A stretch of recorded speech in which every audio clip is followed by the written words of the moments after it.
The News at 11 team is ready. Let's get started. Good evening, I'm Stephanie Ramirez. There are some flood warnings just posted in parts of our area and a yellow weather alert for the start of your Labor Day weekend. Here's meteorologist Howard Bernstein. On the left, a formal farewell for a statesman. On the right, a soulful homegoing for a woman who changed the world. Tonight, the News at 11 team honors them both. We'll take you to Detroit for a look at services for Aretha Franklin in just a few moments. But first, we'll begin with right here in town as D.C. honors Senator John McCain. As the honor guard took their first steps to carry John McCain's casket into the Capitol Rotunda, the skies opened up. But here's the thing. It was just raining there in that spot. No rain for a few blocks on either side of the Capitol. The honor guard didn't miss a step carrying the senator into the Capitol for a congressional farewell. This is one of the bravest souls our nation has ever produced. The senator's 106-year-old mother, Roberta McCain, was at the Capitol for today's service. You see her alongside her granddaughter, Meghan McCain. Once that service ended, the rotunda opened up for anyone who wanted to honor Senator John McCain. Some people waited hours for a chance to pay their final respects. Mike Valerio has that part of the story.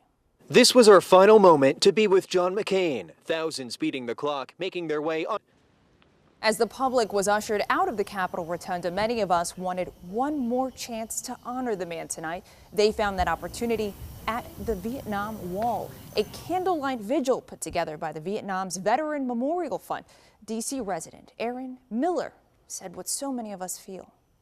No, I actually never met him, but as a friend of mine put it, I've never really been around when he wasn't in service somehow, so like a lot of people, I think it feels like a loss of some kind, even though I didn't know him personally.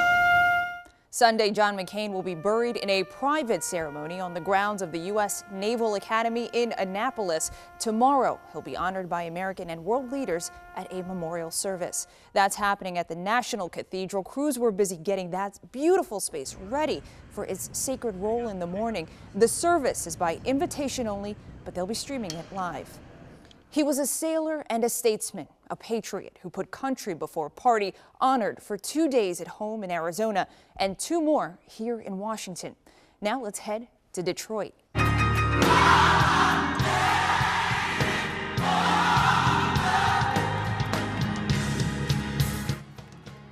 Okay, we got to talk about this homegoing service for Aretha Franklin. Funerals tend to run a little longer than planned.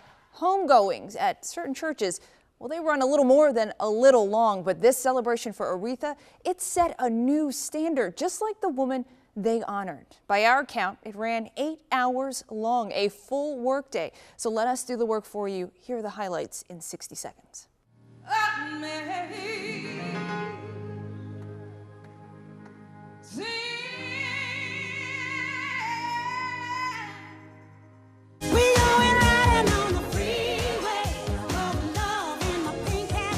Outside of the church, a tip of the hat from Mary Kay reps who drove in from all over in, yep, their pink Cadillacs.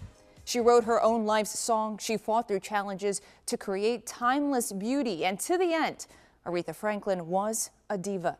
Today is about her and John McCain, a war hero who survived torture and kept serving his country in Congress, a singer who navigated a turbulent home life while using her powerful voice to demand RESPECT. 2 very different people with one thing in common. They made this day a celebration of the American spirit. The push not to just survive, but to thrive, resting now in perfect peace. Now let's get you up to speed on what else is happening tonight.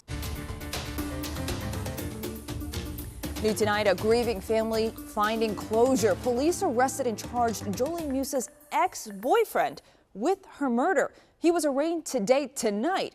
We had the chance to speak with 2 of Jolie's aunts. Here's John Henry. Pleased by the recent progress made in her case that authorities may have This is just An insane display of road rage in the district. The guy in the car, he's hurt but recovering. Just a few hours ago, police said they arrested the woman involved, 20-year-old Marina Silver. The guy who recorded the video says the suspect cut off one vehicle, then sideswiped another. This all happened Thursday on Bladensburg Road. The bus driver said something to her, and while you saw the rest, she's charged with assault.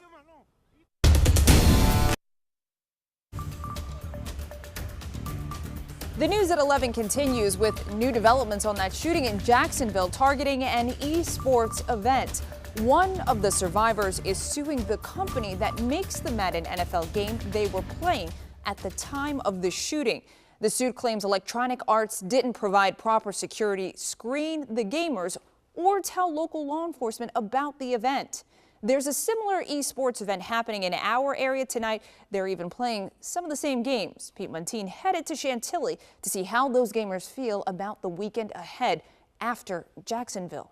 They are devoted at the Dulles Expo Center, now playing with a new purpose. It's like we're a family. 15-year-old Jason Tran goes by the handle Neptune.